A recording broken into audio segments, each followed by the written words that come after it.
पहले तो मैं आपकी टीम को बधाई देता हूं भाई कि इतने कम समय में आप लोगों ने अच्छी जगह बनाई है और एक प्रकार से ग्रास रूट लेवल की जो बारीक बारीक जानकारियां हैं वो शायद आपके माध्यम से जल्दी पहुंचती है, तो आपकी पूरी टीम बधाई के पात्र हैं।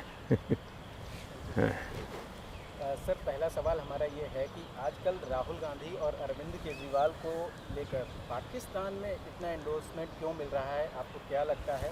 और 370 खत्म होने से लेकर आज तक हर मौके पर पाकिस्तान से उनके पक्ष में आवाज़ें आती हैं। देखिए, चुनाव भारत का है और भारत का लोकतंत्र बहुत ही मैच्योर्ड है, तंदुरुस्त परंपराएं हैं और भारत के मतदाता भी बाहर की किसी भी हरकतों से प्रभावित होने वाले मतदाता नहीं है। मैं नहीं जानता हूं कि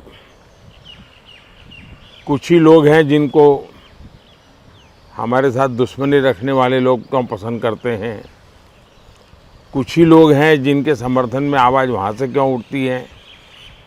अब ये बहुत बड़ी जांच पड़ताल का या गंभीर विषय है और मुझे नहीं लगता है कि मुझे जिस पद पर मैं बैठा हूँ वहाँ से ऐसे विषयों पर कोई कमेंट करनी चाहिए, लेकिन आपकी चिंता मैं समझ सकता हूँ। प्रधानमंत्री जी, आपने भ्रष्टाचार के खिलाफ तेजी लाने की बात कही है। अगली सरकार जब आपकी आएगी तो आप क्या करने जा रहे हैं? क्या जनता से लूटा हुआ पैसा उनको वापस किसी योजना या विशेष नीति के जरिए क्या वापस पहुंचाने की कोई योजना है? आपका सवाल बहुत ही रिलेवेंट है, क्योंकि आप देखिए हिंदुस्तान का मानस क्या है। भारत के लोग भ्रष्टाचार से तंग आ चुके हैं। दीमक की तरह भ्रष्टाचार देश की सारी व्यवस्थाओं को खोखला कर रहा है। भ्रष्टाचार के लिए आवाज भी बहुत उठती है। जब मैं 2013-14 में चुनाव के समय भाषण करता था और मैं भ्रष्टाचार की बातें बताता था तो लोग अपना रोष व्यक्त करते थे, लोग चाहते थे हाँ कुछ होना चाहिए। अब हमने आकर के सिस्टमेटिकली उन चीज़ों को करने पर बल दिया कि सिस्टम में से कौन से दोष हैं। अगर देश पॉलिसी ड्रिवन है, ब्लैक एंड वाइट में चीज़ें अवेलेबल है, भाई ये कर सकते हो ये नहीं कर सकते हो, ये आपकी लिमिट है, इस लिमिट के बाहर जाना है तो आप नहीं कर सकते तो कोई और करेगा। मैंने उस पर बल दिया।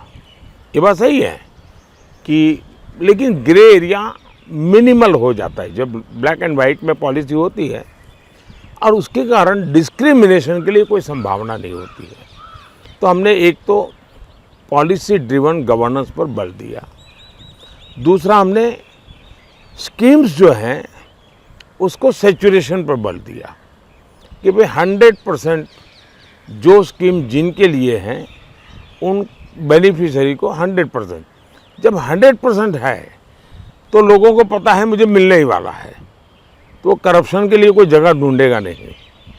करप्शन करने वाले भी कर नहीं सकते क्योंकि वो कैसे कैसे कहेंगे।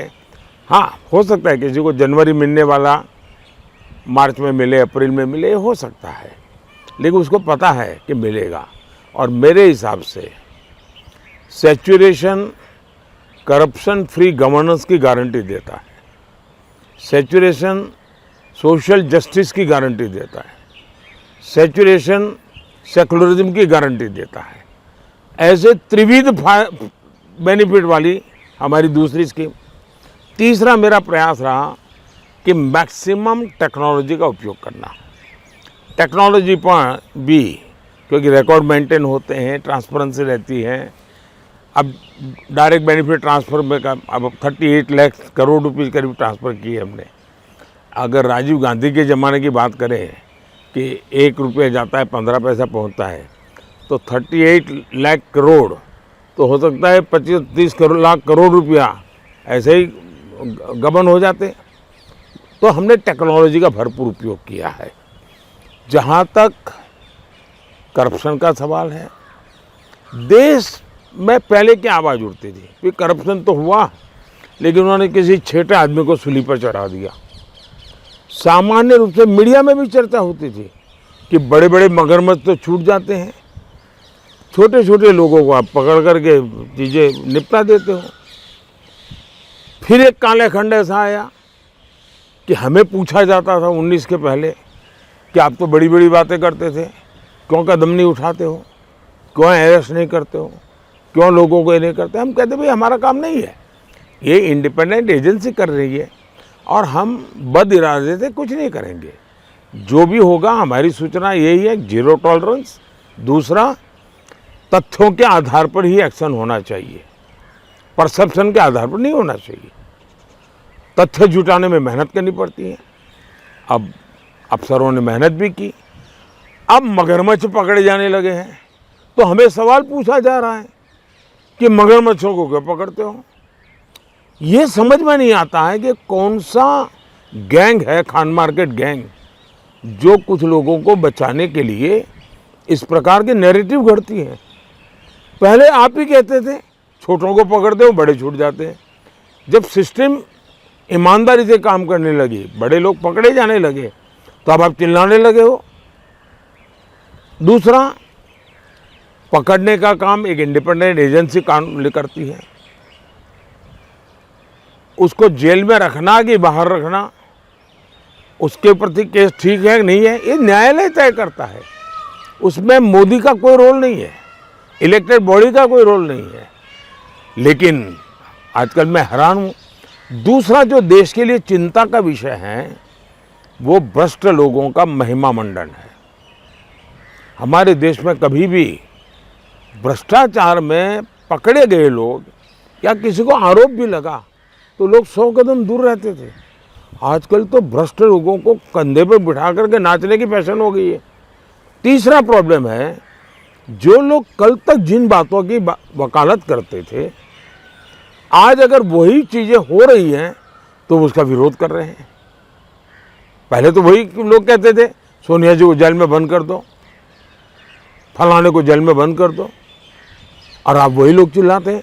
और इसलिए मैं मानता हूँ आप जैसे मीडिया का काम है कि लोगों से पूछे भाई बताइए, छोटे लोग जेल जाने के या मगरमच्छ जलने चाहिए? पूछो ना जरा पब्लिक को क्या ओपिनियन है, ओपिनियन बनाइए आप लोग। प्रधानमंत्री जी, नेहरू से लेकर राहुल गांधी तक सबने गरीबी हटाने की बात तो की, लेकिन जब आप आए तो आपने आत्मनिर्भर भारत पर जोर दिया। इसको लेकर कैसे रणनीति तैयार करते हैं, चाहे वो प्रधानमंत्री स्वनिधि योजना हो, प्रधानमंत्री मुद्रा योजना हो या फिर पीएम विश्वकर्मा योजना हो, मतलब नीचे से ग्रासरूट लेवल से आपने योजना। देखिए, हमारे देश में जो नैरेटिव गढ़ने वाले लोग हैं उन्होंने देश का इतना नुकसान किया। पहले चीज़ें बाहर से आती थी तो कहते देखिए देश को बेच रहे हैं, सब बाहर से लाते हैं। आज जब देश में बन रहा है तो ये लोग कहते हैं देखिए ग्लोबलाइजेशन का ज़माना है और आप लोग अपने देश की बातें करते हैं। मैं समझ नहीं पाता हूँ कि देश को इस प्रकार से गुमराह करने वाले इन एलिमेंट से देश को कैसे बचाया जाए। दूसरी बात है, अगर अमेरिका में कोई कहता है बी अमेरिकन बाय अमेरिकन, उसको तो हम सीना तान करके गर्व करते हैं, लेकिन मोदी कहता है वोकल फॉर लोकल, तो लोगों को लगता है देखिए ये ग्लोबलाइजेशन के खिलाफ है। तो इस प्रकार से लोगों को गुमराह करने वाली की प्रवृत्ति चलती है। जहाँ तक भारत जैसा देश जिसके पास मैन पावर है, स्किल मैन पावर है, अब मैं ऐसी तो गलती नहीं कर सकता कि मैं गेहूं एक्सपोर्ट करूं और ब्रेड इंपोर्ट करूं। मैं तो चाहूँगा मेरे देश में ही गेहूं का आटा निकले, मेरे देश में गेहूं का ब्रेड बने, मेरे देश को लोगों को रोजगार मिले। तो मेरा आत्मनिर्भर भारत का जो मिशन है उसके पीछे पहला मेरी जो प्रायोरिटी है, मेरे देश के टैलेंट को अवसर मिले, मेरे देश के युवा को रोजगार मिले, मेरे देश का धन बाहर न जाए, मेरे देश में नेचुरल रिसोर्सेज हैं उसका वैल्यू एडिशन हो, मेरे देश के अंदर किसान जो काम करता है उसकी जो प्रोडक्ट है उसका वैल्यूएशन हो, वो ग्लोबल मार्केट को कैप्चर करे। और इसलिए मैंने विदेश विभाग को भी कहा है कि भाई आपकी सफलता को मैं 3 आधारों से देखूंगा। एक, भारत से कितना सामान आप जिस देश में हैं वहाँ पर खरीदा जाता है। दूसरा, उस देश में बेस्ट टेक्नोलॉजी कौन सी है जो अभी तक भारत में नहीं है, वो टेक्नोलॉजी भारत में कैसे आ सकती है। और तीसरा, उस देश में से कितने टूरिस्ट भारत भेजते हो आप। ये मेरा क्राइटेरिया रहेगा सस्टेन। तो मैं हर चीज़ में सेंटर में मेरा नेशन, सेंटर में मेरा भारत और नेशन फर्स्ट, इस मिजाज से ही हम काम करते हैं। प्रधानमंत्री जी, एक तरफ आप विश्वकर्मा के बारे में सोचते हैं, नाई, लोहार, सुनार, मोची, इनकी ज़रूरतों को समझते हैं, इनसे मिलते हैं। उसके बाद दूसरी तरफ देखें तो गेमर्स से आप मिलते हैं, इंटेलिजेंस, आर्टिफिशियल इंटेलिजेंस है उसके बारे में आप बात करते हैं, इन्फ्लुएंसर से मिलते हैं और इनकी जो ज़रूरत है, इनका जो महत्वता है वो लोगों को भी बताते हैं आप। इतनी डाइवर्स स्ट्रेटजी कैसे आप सोच लेते हैं? आप देखिए, भारत विविधताओं से भरा हुआ है और कोई देश एक पिलर पे बड़ा नहीं हो सकता है। मैंने एक मिशन लिया, हर डिस्ट्रिक्ट का 1 डिस्ट्रिक्ट 1 प्रोडक्ट पर हमने बल दिया। क्यों? भारत इतना विविधता भरा देश है कि हर डिस्ट्रिक्ट के पास अपनी एक आगे ताकत है। मैं चाहता हूँ इसको हम लोगों के सामने लाए। और आज मैं कभी विदेश जाता हूँ तो मुझे चीज़ें कौन सी ले जाओ उसका कोई उलझन नहीं होती है। मैं सिर्फ 1 डिस्ट्रिक्ट 1 प्रोडक्ट का कैटलॉग देखता हूँ तो मुझे लगता है यूरोप जाऊँगा तो ये लेके जाऊँगा, अफ्रीका जाऊँगा तो ये लेके जाऊँगा, और हर एक को लगता है इस देश में, यानी ये पहलू। दूसरा, हमने G20 हिंदुस्तान के अलग अलग हिस्से में किया। क्यों? दुनिया को पता चले कि दिल्ली यही हिंदुस्तान नहीं है भाई। आप ताजमहल देखें तो टूरिज्म पूरा नहीं होता है मेरे देश का। मेरे देश में इतना पोटेंशियल है, मेरे देश को जानिए, समझिए। और इस बार हमने G20 का उपयोग भारत को विश्व के अंदर भारत की पहचान बनाने के लिए किया। दुनिया की भारत के प्रति क्यूरियोसिटी बढ़े, इसमें हमने बड़ी सफलता पाई है। क्योंकि दुनिया के करीब 1 लाख नीति निर्धारक ऐसे लोग G20 समूहों की मीटिंगों में, 200 मीटिंगें हुई, आए, अलग अलग जगह पे गए। उन्होंने वो जगह को देखा, सुना भी नहीं था, देखा। वो अपने देश के साथ कोरिलेट करने लगे, वो वहाँ जाकर के बातें करने लगे। मैं देख रहा हूँ G20 के कारण लोग आजकल काफ़ी टूरिस्टों को यहाँ भेज रहे हैं। तो मेरे देश का टूरिज्म उसी प्रकार से आपने देखा कि मैंने स्टार्टअप वालों की कभी मीटिंग की थी, मैं वर्कशॉप करता था। आज से मैं 7-8 साल पहले, 10 साल पहले शुरू में, यानी मैं 14 में आया, उसके 15-16 के भीतर मैंने जो नए स्टार्टअप्स की दुनिया शुरू हुई उनकी मैंने ऐसे वर्कशॉप की है। तो मैं अलग अलग, कभी मैंने स्पोर्ट्स पर्सन्स की, कभी मैंने कोचिज की। इतना ही नहीं, मैंने फिल्म दुनिया वालों के साथ भी ऐसे ही एक मीटिंग की। मैं जानता हूँ कि वो बिरादरी हमारे विचारों से काफ़ी दूर है, मेरी सरकार से भी दूर है, लेकिन मेरा काम था कि उनकी समस्याओं को समझूं। क्योंकि बॉलीवुड अगर ग्लोबल मार्केट में मुझे उपयोगी होता है, अगर मेरे तेलुगु फिल्में दुनिया में पॉपुलर हो सकती है, मेरी तमिल फिल्में दुनिया में पॉपुलर हो सकती है, मुझे तो ग्लोबल मार्केट लेना चाहिए मेरे देश की हर चीज़ का। तो मैंने उसके तो आज यूट्यूब की दुनिया पैदा हुई, तो मैंने उनको बुलाया कि भाई आप देश की क्या मदद कर सकते हैं। तो इन्फ्लुएंसर्स को बुलाया, क्रिएटिव वर्ल्ड, गेमिंग। अब देखिए, दुनिया का इतना बड़ा गेमिंग का मार्केट, भारत के लोग इन्वेस्ट कर रहे हैं, पैसे लगा रहे हैं, और गेमिंग की दुनिया में कमाई कोई और करता है। तो मैंने सारे गेमिंग के एक्सपर्ट्स को बुलाया, पहले उनकी समस्याएं समझी। मैंने देश को कहा, मेरी सरकार को, मैंने कहा मुझे अब गेमिंग में भारत की लीडरशिप पक्की करनी है। इतना बड़ा फ्यूचर मार्केट है मेरे देश को। अब तो ओलंपिक में गेमिंग आया है, तो मैं उसमें जोड़ना चाहता हूँ। तो ऐसे सर्व विषयों में एक साथ काम करने के मैं पक्ष में हूँ। उसी प्रकार से देश की जो मूलभूत व्यवस्थाएं हैं, आप उसको नज़रअंदाज नहीं कर सकते हैं। हमें गांव का एक मोची होगा, सोनार होगा, कपड़े सिलने वाला होगा, वो भी मेरे देश की बहुत बड़ी शक्ति है। मुझे उसको भी उतना ही तवज्जो देना होगा।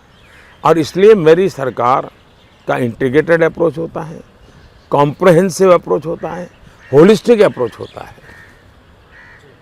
प्रधानमंत्री जी, डिजिटल इंडिया और मेक इन इंडिया इसका विपक्ष ने मजाक भी उड़ाया था, लेकिन आपकी सरकार की आज की तारीख में खास पहचान बन गए हैं और विदेशों में भी अब इस बात का संज्ञान लिया जा रहा है। उसका एक उदाहरण यूपीआई भी है।